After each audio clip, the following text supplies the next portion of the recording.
So today we're going to talk about the black-eyed children and where this story came from. So if you're into the paranormal, the unsolved, and true crime, then this is the channel for you.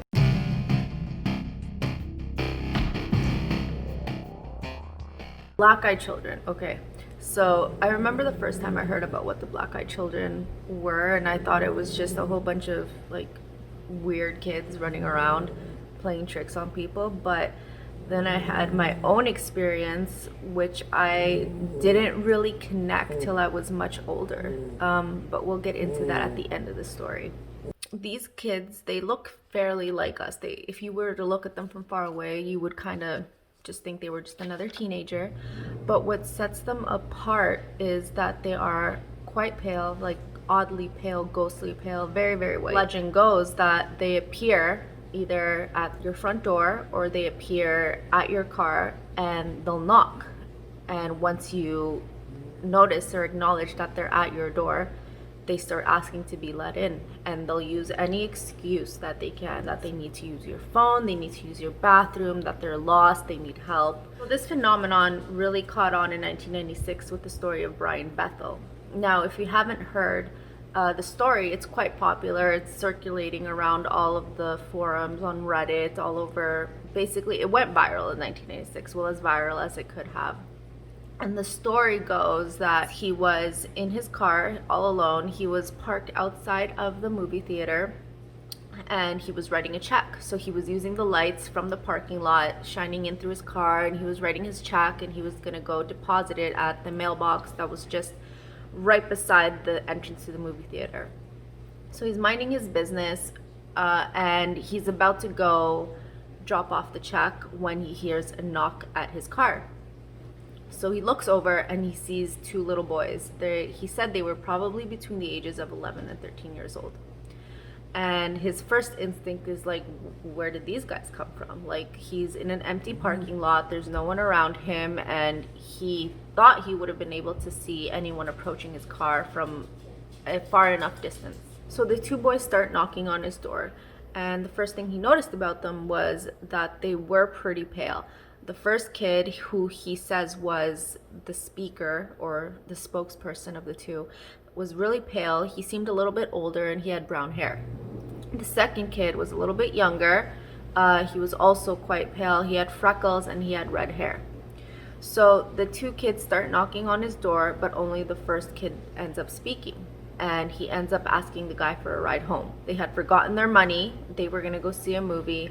But they didn't have their money with them, so they were asking for a ride home because apparently their mother lived not too far away from the movie theater, so they can go get the money, come back, and go watch their movie. At this point, the guy's a little bit like weirded out. Who are these two kids just coming up to a car?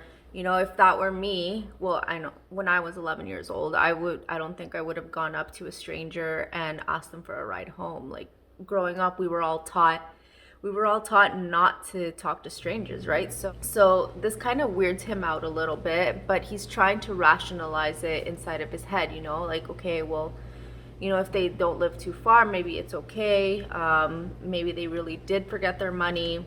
But as he's internalizing this inside his head, the kids start to get annoyed.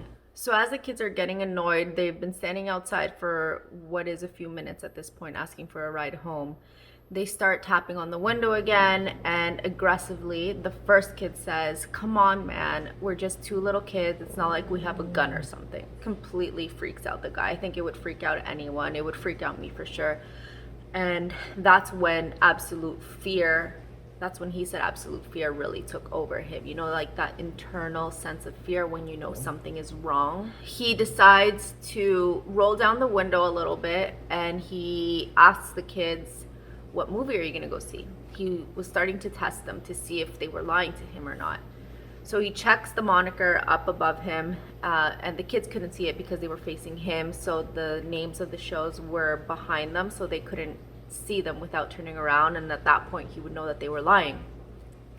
So he asked them what movie they're going to go see, and they say Mortal Kombat, which was true. Mortal Kombat was playing. And then he asks them, "What time is your show at?" And they say it's the one playing at 9:30. He checks down at his watch, and then he sees that it's now 9:50. He realizes that that doesn't really make a lot of sense. It's 9:30. No, their show is at 9:30, sorry. But it's already 9:50, and these kids are now asking for a ride to go home. So by the time he takes them to their mother's house, they get their money, they come back, it's going to be way past 10 o'clock. So to him, it didn't really make a lot of sense that these kids still wanted to go see a show that started at 9:30. They were going to miss a significant part of this movie. So then he looks over at the kids because he had finally made up his mind that this didn't make sense. There was something fishy going on. And he's about to tell them that, there's something off here, and he was going to leave. But when he looks at them, he finally notices what was freaking him out so much about these kids. It was their eyes. Then triggers the guy, and he completely freaks out, rolls up his window as fast as he can. I'm sure any of us would freak completely out and try to get out of there as fast as we can. So as he's rolling up his window, the kids basically realize that they've been caught, and they start slamming on the window again. And as he's about to reverse and get out of there, the main kid stops slamming and says, "Mister, we can't come into your car unless you invite us in." And that did it for him. He kind of just reversed out of there and drove home as fast as he could. I'm sure we would all do the same thing. So he's driving. He gets home, and as soon as he gets into his parking lot of his apartment complex, he runs from the car, he runs home, runs inside, slams the door, locks it, and collapses just out of pure fear. And he remembers when he looked back as he was reversing, he tried to look for the kids, but they were gone. And this didn't make sense to him because as he's reversing, he was able to see a wide view of the parking lot, so he didn't understand how these kids could have disappeared in what was 3 to 5 seconds. So as he's home, he's trying to, regain some calmness, cool down a little bit, and understand what just happened. He decides to call one of his friends. And at the time, his friend was dating this girl who claimed to be a psychic. He's telling him the story. He's in the beginning process of the story.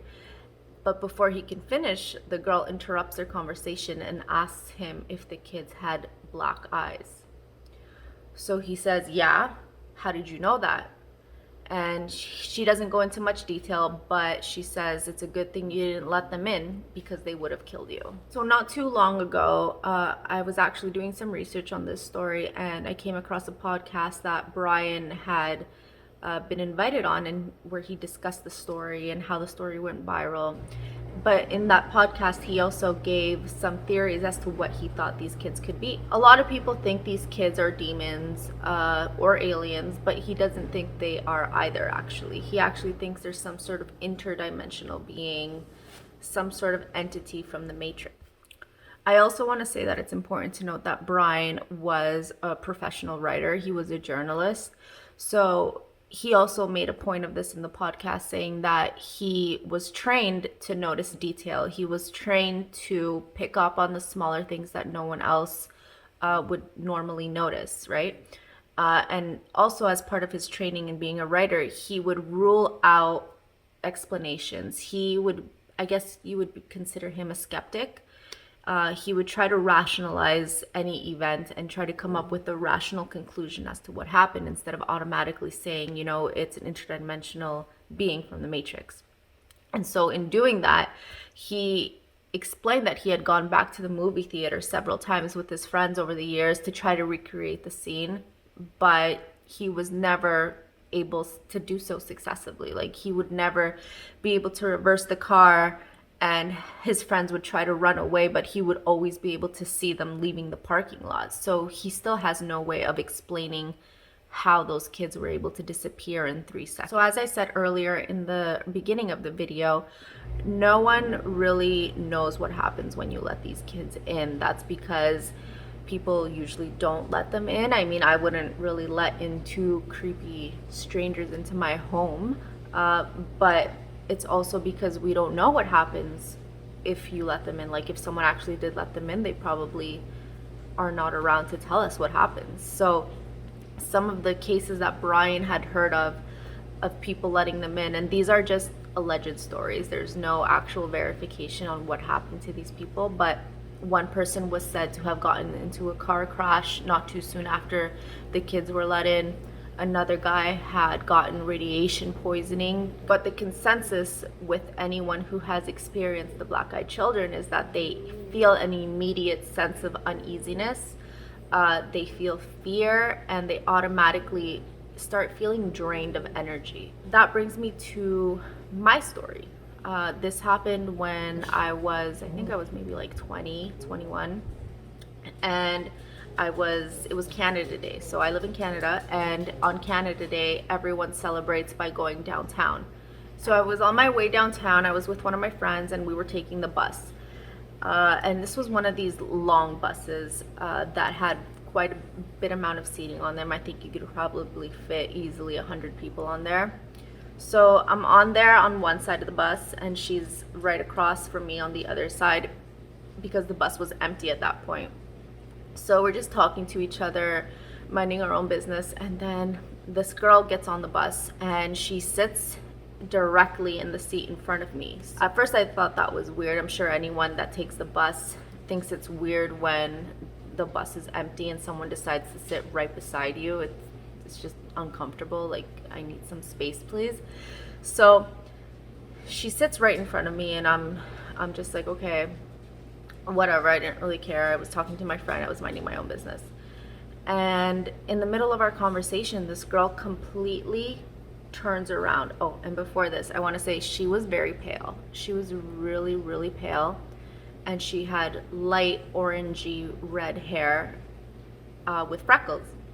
She turns her head very, like, oddly back towards me to look at me. And she just stares at me. She's staring at me for, I felt like 30, maybe 40 seconds. And she didn't say anything. And I'm like, me and my friend were just wondering what was going on. We asked her, "Are you okay? Like, is there a problem? Do you have something to say?" And she wouldn't answer me. She just stared. She just stared, looking at me. And I remember feeling this sense of fear and also wondering what is going on. Like, I couldn't really explain what was happening. Thankfully, my bus stop was literally the next one. So I literally just ran off the bus as fast as I could because I had no idea why this girl was staring at me like that and she wouldn't say anything. I just completely remember being filled with fear and knowing that I had to get off of that bus. So what do you think black-eyed kids are? Are they aliens? Are they vampires? Are they Matrix individuals that have somehow glitched into our universe? There's so many different theories out there. Tell me what you think they are in the comments below. And that does it for today's story. I'll see you in the next one.